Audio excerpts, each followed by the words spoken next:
இன்னைக்கு மட்டன் கீமா பிரியாணி எப்படி பண்ணுறதுன்னு பார்க்கலாம். என்னோட first ever recipe YouTube channel நான் ஓப்பன் பண்ணப்போ 2020 நான் யூடியூப் சேனல் ஓப்பன் பண்ணேன். ஆஃப்டர் லாங் பிரேக் தான் நான் கம்மிங் பேக். ஸோ ஃபர்ஸ்ட் நான் பண்ண ரெசிபி இதுதான். அதுக்கு நிறைய வரவேற்பு இருந்துச்சு. ஸோ அதே ரெசிபி தான் இன்றைக்கி பண்ண போகிறோம். கொஞ்சம் டிஃப்ரெண்ட்டாக நம்ம கைமா ரைஸ் வச்சு பண்ண போகிறோம். அதாவது சீரக சம்பா அரிசி வச்சு பண்ண போகிறோம். எப்படி பண்ணுறதுன்னு பார்க்கலாம். இதுக்கு ஸ்பெஷலாக ஒரு மசாலா அரைச்சி செய்ய போகிறோம். ஏன்னா நிறைய பேர் பார்த்தீங்கன்னா இந்த சாப்பிடும்போது இந்த ஏலக்காய் மாட்டுறதோ இல்லை ஏதோ ஒரு மசாலா அதில் இருக்கிற பொருட்கள் வாயில் மாட்டுமோ இந்த பிரியாணி சாப்பிட்ற இன்ட்ரெஸ்ட்டே போயிடும். ஸோ அந்த மாதிரி ஆட்கள், அதாவது என்ன மாதிரி ஆட்களுக்காக நம்ம பிரியாணிக்கு மசாலா முதலே ரெடி பண்ணி அரைச்சி செய்ய போகிறோம். ரொம்ப நல்லாயிருக்கும். எப்படி பண்ணுறதுன்னு பார்க்கலாமா? ஸோ நம்ம கீமா பிரியாணி பண்ணுறதுக்கு நான் 3/4 கிலோ அரிசி எடுத்திருக்கேன். அதாவது இந்த கப்பில் நான் 3 கப் எடுத்திருக்கேன். இதில் பார்த்தீங்கன்னா 250 ml. ஸோ 3 கப் அரிசி எடுத்து ஒரு அரை மணி நேரம் கழுவி ஊற வச்சுருக்கேன். ஸோ நான் 3/4 கிலோ அரிசிக்கு 1/2 கிலோ கொத்துக்கறி எடுத்திருக்கேன். கழுவி நல்லா வடிகட்டி வச்சுருக்கேன். மஞ்சத்தூள் போட்டு கழுவி வடிகட்டி வச்சுருக்கேன். ஸோ நம்ம கீமா பிரியாணிக்கு தேவையான மசாலா என்னென்னு பார்த்துடலாம். இதில் நம்ம ஒரு மசாலா அரைச்சிக்க போகிறோம். நான் 2 டீஸ்பூன் தனியா எடுத்திருக்கேன். 10 காஷ்மீரி காஞ்ச மிளகாய் எடுத்திருக்கேன். நீங்கள் நார்மல் மிளகாய் எடுக்கிறதா இருந்தால் 6லேருந்து 7 போதும். 2 பிரிஞ்சி இலை எடுத்திருக்கேன். 1/2 டீஸ்பூன் மிளகு, 1/2 டீஸ்பூன் சோம்பு, 1/2 டீஸ்பூன் சீரகம், ஒரு சின்ன துண்டு கல்பாசி எடுத்திருக்கேன். 3 பச்சை ஏலக்காய், 2 கருப்பு ஏலக்காய் எடுத்திருக்கேன். உங்ககிட்ட கருப்பு ஏலக்காய் இல்லைன்னா 5 பச்சை ஏலக்காய் எடுத்துக்கோங்க. ஒரு சின்ன துண்டு சாவித்திரி எடுத்திருக்கேன். இதை ஜாதிபத்திரி அப்படின்னு சொல்லுவாங்க. ஒரு நட்சத்திர சோம்பு, 4 கிராம்பு, ஒரு 4 துண்டு பட்டை,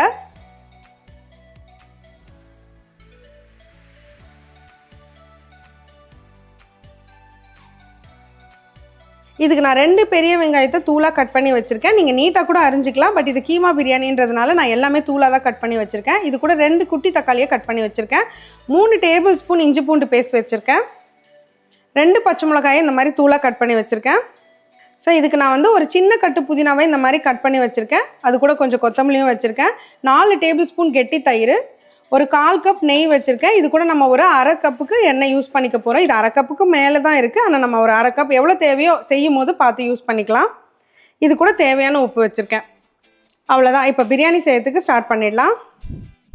ஸோ இதுக்கு ஃபஸ்ட்டு நம்ம ஒரு மசாலா ரெடி பண்ணிக்கலாம். இப்போ பார்த்தீங்கன்னா பிரியாணிக்கு நம்ம யூஸ் பண்ணுற எல்லா மசாலாவும் இதில் இருக்குது. என்னென்ன இன்க்ரீடியன்ட்ஸ்னு நான் டீட்டெயில்டாக வீடியோவில் சொல்லியிருக்கேன், பார்த்துக்கோங்க. இது கூட 2 டீஸ்பூன் தனியா எடுத்திருக்கேன். 10 காஷ்மீரி காஞ்ச மிளகாய், இதை நல்லா வறுத்து அரைச்சிக்க போகிறோம். இப்போ மசாலா நல்லா வறுபட்டுருச்சு. கசகசா நல்லா வெடிக்க ஆரம்பிச்சிருச்சு. ஸோ நான் ஆஃப் பண்ணிட்டேன். ஸோ இப்போ இதை நான் அரைச்சி எடுத்துக்க போகிறேன். நல்லா மிக்சியில் போட்டு பவுடர் பண்ணிக்கலாம். இப்போ இதை நல்லா பவுடர் பண்ணிட்டு வந்துடுறேன். இப்போ நம்ம பிரியாணி செய்ய ஸ்டார்ட் பண்ணிக்கலாம். நான் 5 டேபிள் ஸ்பூன் எண்ணெய் எடுத்திருக்கேன். நீங்கள் கடலை எண்ணெய் இல்லை தேங்காய் எண்ணெய் எது வேணாலும் எடுத்துக்கலாம். நான் தேங்காய் எண்ணெய் தான் எடுத்திருக்கேன். ரொம்ப ஃப்ளேவர்ஃபுல்லாக இருக்கும். அடுத்து 6 டேபிள் ஸ்பூன் நெய் எடுத்திருக்கேன். இந்த காம்பினேஷனில் செஞ்சு பாருங்கள், அவ்வளோ சூப்பராக இருக்கும். ஸோ எண்ணெயும் நெய்யும் நல்லா சூடாயிடுச்சு. நம்ம பிரியாணி மசாலா ஆல்ரெடி ரெடி பண்ணியிருக்கோம். அதனால் வெறும் இந்த பிரிஞ்சி இலையை மட்டும் இப்போ இதில் சேர்த்துக்கலாம். நான் 2-3 இலை எடுத்திருக்கேன். நம்ம கட் பண்ணி வச்சுருக்க 3 பச்சை மிளகா, 2 பெரிய வெங்காயத்தை தூளாக கட் பண்ணி வச்சுருக்கோம் இல்லையா, அதை ஃபஸ்ட்டு சேர்த்துக்கலாம். ஸோ இந்த மாதிரி வெங்காயம் நல்லா கலர் மாதிரி வரணும். இப்போ இதில் நான் 3 டீஸ்பூன் இஞ்சி பூண்டு பேஸ்ட் சேர்த்துக்கிறேன். இன்க்ரீடியன்ட் சொல்லும் போது நான் 3 டேபிள் ஸ்பூன்னு தப்பாக சொல்லிட்டேன். ஆக்சுவலி 3 டீஸ்பூன் இஞ்சி பூண்டு பேஸ்ட் சேர்த்துருக்கேன். 3/4 கிலோ அரிசிக்கு 3 டீஸ்பூன் இஞ்சி பூண்டு பேஸ்ட் கரெக்டாக இருக்கும். இதோட பச்சை வாசனை போனதும் நம்ம தக்காளி சேர்த்துக்கலாம். இப்போ இஞ்சி பூண்டு பேஸ்ட் நல்லா வதங்கிடுச்சு. கரிஞ்சிடாமல் பார்த்துக்கோங்க. அடுத்து நம்ம கட் பண்ணி வச்சுருக்கிற 2 சின்ன தக்காளி சேர்த்துக்கலாம். 2 தக்காளியே போதும், ஏன்னா நம்ம தயிர் சேர்க்க போகிறோம். நல்லா வேகட்டும். இப்போ தக்காளி பார்த்திங்கன்னா நல்லா மசிகிற அளவுக்கு வெந்து வந்திருக்கு. இன்னும் மற்ற இன்க்ரீடியன்ஸ்லாம் நம்ம போடுறதுக்குள்ளே எல்லாமே சூப்பராக வெந்துடும். இப்போ இதில் நான் ஒரு கைக்கு புதினா இலை சேர்த்துருக்கேன். ஒரு அரை கை அளவுக்கு கொத்தமல்லி நல்லா கலந்து கொடுங்க. இப்போ இதில் 1/2 டீஸ்பூன் மஞ்சத்தூள் சேர்த்துக்கிறேன். நம்ம அரைச்ச பிரியாணி மசாலா அதை அப்படியே சேர்த்துக்கலாம். இதுக்கு நான் 2 டீஸ்பூன் உப்பு எடுத்திருக்கேன், அதையும் சேர்த்துருங்க. சேர்த்துட்டு நல்லா கலந்துடலாம். சிம்மில் வச்சு கலந்துக்கோங்க. ஸோ இப்போ இந்த மசாலா நல்லா வதங்கிடுச்சு. ஆல்ரெடி நம்ம வதக்கி அரைச்சதுனால ரொம்ப வதங்கணும்னு அவசியம் இல்லை. இது கூட 4 டேபிள் ஸ்பூன் கெட்டியாக தயிர் எடுத்திருக்கேன். அது நல்லா கலந்துக்கோங்க. தயிர் கண்டிப்பாக சேர்க்கணும். ஒரு 2 நிமிஷம் வதங்கினதும் நம்ம மட்டன் இதுக்குள்ளே சேர்த்துடலாம். கீமான்றதுனால இதுலேயே நம்ம மூடி போட்டு ஒரு 15 நிமிஷம் வேக விட்டால் நல்லாவே வெந்துடும். நம்ம அது குக்கரில் போட்டு வேக வச்சு சேர்க்கணுன்னு அவசியம் இல்லை. இப்போ இதில் நம்ம கீமாவை சேர்த்துடலாம். நிறைய சேர்க்குற மாதிரி தான் இருக்கும், ஆனால் சாப்பிடும்போது அது காணாமே போயிடும். ஸோ 3/4 கிலோ அரிசிக்கு நீங்கள் 1/2 கிலோ எடுத்துக்கோங்க. அதாவது 3/4 கிலோ அரிசிக்கு 1/2 கிலோ கொத்துக்கறி கரெக்டாக இருக்கும். பேசிக்கலி இந்த ரெசிபி பண்ண ஆரம்பித்ததுக்கு காரணம் நானாக இருக்கட்டும், என் பசங்களாக இருக்கட்டும், அந்த மட்டன் வந்து பிரியாணியில் வந்து மட்டன் பிரியாணி தான் நம்மளுக்கு டேஸ்ட் கொடுக்கும். ஆனால் அது கொஞ்சம் சங்கியாக இருக்கும் இல்லையா? ஸோ பெருசாக சாப்பிட மாட்டோம். ஸோ இந்த மாதிரி சின்ன சின்ன பீசஸாக இருக்கும்போது சாதத்தோடு கலந்து டேஸ்ட்டும் நல்லாயிருக்கும், ஃப்ளேவரும் நல்லாயிருக்கும், நம்மளுக்கும் சாப்பிட்றதுக்கு கம்ஃபர்டபுளாக இருக்கும். அதனால தான் இந்த ரெசிபி நான் செய்ய ஆரம்பித்தேன். ஸோ மட்டன் வேகிறதுக்காக கொஞ்சமாக மட்டும் தண்ணி நான் சேர்த்துக்கிறேன். இது வந்து நம்ம பிரியாணி அரிசிக்கான தண்ணி அளவு எடுத்துக்க தேவையில்லை. இது நல்லா சுருண்டு வந்ததுக்கப்புறம் தான் நம்ம பிரியாணி அரிசிக்கான தண்ணி சேர்க்க போகிறோம். இது வந்து வேகிறதுக்காக தான் நம்ம யூஸ் பண்ணுறோம். இப்போ இதை மூடி போட்டு 15லேருந்து 20 நிமிஷம் வேக விடுங்க. ஸோ இப்போ இது ஓரளவுக்கு சுண்டி வந்திருக்கு. நான் நடுவில் ஓப்பன் பண்ணி கிளறி விட்டுட்டு தான் இருந்தேன். இப்போ பார்த்தீங்கன்னா ஓரளவுக்கு தண்ணி எல்லாம் ஃபுல்லாக சுண்டிடுச்சு. கறியும் நல்லா வெந்துருச்சு. கறி இதில் எப்படி வெந்துச்சு அப்படின்னு பார்க்கணுன்னா நான் டேஸ்ட் பண்ணி தான் பார்ப்பேன். ஸோ நான் வாயில் போட்டு பார்த்ததுல கறி வெந்திருந்தது. ஒரு 20 மினிட்ஸ் எக்ஸாக்ட்லி நான் வேக விட்டுருக்கேன். இன்னும் கொஞ்சம் அந்த லைட்டாக கொஞ்சம் தண்ணி இருக்கு இல்லையா, அது சுண்டட்டும். அதுக்குள்ளே நான் அரிசியை வடிகட்டி எடுத்துகிட்டு வந்துடுறேன். இப்போ இதில் நம்ம அரிசியை சேர்த்துடலாம். நான் இதில் 3 கப் அரிசி எடுத்திருக்கேன், அதாவது 3/4 கிலோ.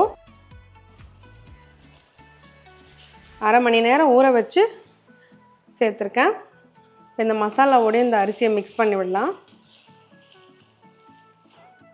இதே நீங்கள் பாஸ்மதி அரிசி யூஸ் பண்ணுறதா இருந்தால் தண்ணி ஊற்றின பிறகு நீங்கள் அரிசி போட்டுக்கோங்க. ஏன்னா எனக்கு எப்போவுமே அதை வந்து இந்த மசாலாவோட மிக்ஸ் பண்ணும்போது அரிசி உடஞ்சிட்ற மாதிரி தான் நான் நினைக்கிறேன். அதனால் நான் எப்போவுமே அந்த அரிசி சேர்க்கும் போது, அதாவது பாஸ்மதி அரிசி சேர்க்கும் போது தண்ணி சேர்த்துட்டு தான் நான் அரிசி சேர்ப்பேன். இந்த அரிசின்றதுனால நீங்கள் இந்த நேரத்தில் சேர்த்து மிக்ஸ் பண்ணிக்கலாம். ஃப்ளேவரும் சூப்பராக இருக்கும், அரிசியும் உடையாது. ஒரு 5 நிமிஷம் நான் இப்படியே வைக்க போகிறேன். ஏன்னா நல்லா ஃப்ளேவர் இறங்கும். அதில் கொஞ்சம் தண்ணி இருக்கிறதுனால உங்களுக்கு பிரச்சனை கிடையாது. ஒரு 5 நிமிஷம் சிம்லேயே வச்சிடலாம். 5 மினிட்ஸ் மட்டும் சிம்லேயே வச்சிடலாம்.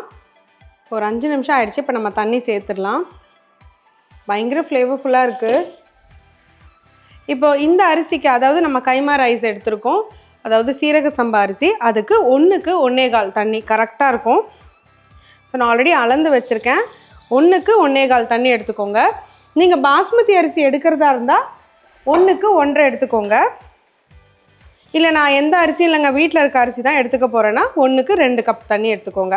அதாவது இப்போ இந்த மாதிரி 1 கப் ரைஸ் எடுத்துக்கிறீங்கன்னா 2 கப் தண்ணி, அதாவது நார்மல் அரிசி வீட்டில் இருக்க புழுங்கல் அரிசி யூஸ் பண்ணுறீங்கன்னா 1க்கு 2 கப் தண்ணி எடுத்துக்கோங்க. இது நல்லா கலந்து கொடுங்க. உப்பு இந்த நேரத்தில் செக் பண்ணிக்கோங்க, பத்தலைன்னா சேர்த்துக்கலாம். இப்போ நல்ல ஒரு கொதிப்பு வந்துருச்சு. இப்போ இதை மூடிடலாம். ஸோ மூடி போட்டு ஒரு 15லேருந்து 20 நிமிஷம் சிம்லேயே நான் வச்சுக்கிறேன். இதே நீங்கள் குக்கரில் செய்கிறதா இருந்ததுன்னா 2 விசில் மட்டும் வைங்க. அதுக்கப்புறமா சிம்மில் ஒரு 5 மினிட்ஸ் வச்சுட்டு ஸ்டவ் ஆஃப் பண்ணிவிடுங்க. ப்ரெஷர் தானாக ரிலீஸ் ஆனதுக்கப்புறம் ஓப்பன் பண்ணிங்கன்னா உங்களுக்கு பர்ஃபெக்டாக வந்துடும். ஸோ இது வேகட்டும். நான் இப்போ சிம்மில் வச்சிடுறேன். நடுவில் அப்பப்போ செக் பண்ணிக்கலாம். ஒரு 15லேருந்து 20 நிமிஷத்தில் கரெக்டாக ரெடி ஆகிடும். ஸோ இது ஒரு 50% வெந்திருக்கும். இந்த டைமில் நம்ம கொஞ்சமாக நெய் சேர்த்துக்கலாம். ரொம்ப ஃப்ளேவர்ஃபுல்லாகவும் நல்லாவும் இருக்கும். நான் கொஞ்சம் புதினா இலை மிச்சம் இருக்குது, அதை சேர்த்துக்கிறேன். இது கூட 1 டீஸ்பூனுக்கு நெய் சேர்த்துக்கோங்க. 1 டேபிள் ஸ்பூன் நெய் இருக்கும். இப்போ இதை மூடி போட்டு ஒரு 10 நிமிஷம் வேக விடலாம். ஸோ இப்போ இது 95% வெந்துருச்சு. நான் இடையில ஒரு முறை கிளறி இருக்கேன். இங்கே பாருங்கள் எந்த அளவுக்கு அருமையாக வந்திருக்கு. இதை வந்து இப்போ கொஞ்சம் நேரம் நம்ம தம்மில் வைக்கலாம். நான் ஸ்டவ் ஆஃப் பண்ணிட்டேன். இப்போ வீட்டில் உதவாத தோசைக்கல் ஏதாவது இருக்கும் இல்லையா, அதை நல்லா ஹீட் பண்ணிவிட்டு அதுக்கு மேலே இதை தூக்கி வச்சுருங்க. தோசைக்கல்லை ஹீட் பண்ணிக்கணும், ஆனால் ஹீட் ஆனதும் சிம்மில் வச்சுக்கணும். சிம்மில் வச்சுட்டு இது ஒரு 10 நிமிஷம் அப்படியே இருக்கட்டும். இந்த மாதிரி நீங்கள் ஏன் செய்கிறீங்கன்னா அடி பிடிக்காமல், உங்களுக்கு அந்த அடி லேயர் இருக்கும் பார்த்தீங்களா, அது பிடிக்காமல் கரெக்டாக வந்துடும். ஸோ ஒரு 10 நிமிஷம் இருக்கட்டும். சும்மா கமன்னு பிரியாணி பாருங்கள் எவ்வளோ உதிரி உதிரியாக ரெடியாக இருக்குன்னு பாருங்கள். Correct consistency. நான் சொன்ன டிப்ஸோடு அப்படியே ஃபாலோ பண்ணுங்கள். ஸோ பாருங்கள், கீமா பிரியாணி, பர்ஃபெக்ட் கீமா பிரியாணி. இந்த மசாலா அரைச்சி ஃப்ரெஷ்ஷாக செய்யும் போது அதோட டேஸ்ட்டே வேறு லெவலில் இருக்கும். ட்ரை பண்ணி பாருங்கள்.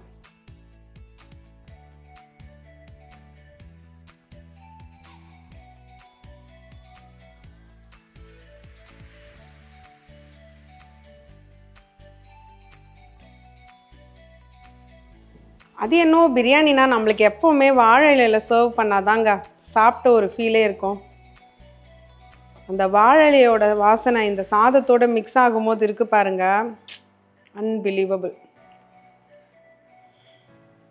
அவ்வளோதான். இது கூட சிம்பிளாக இது கூட ஒரு முட்டையை வச்சோமா, கூட கொஞ்சம் தயிர் பச்சடியை வச்சோமா,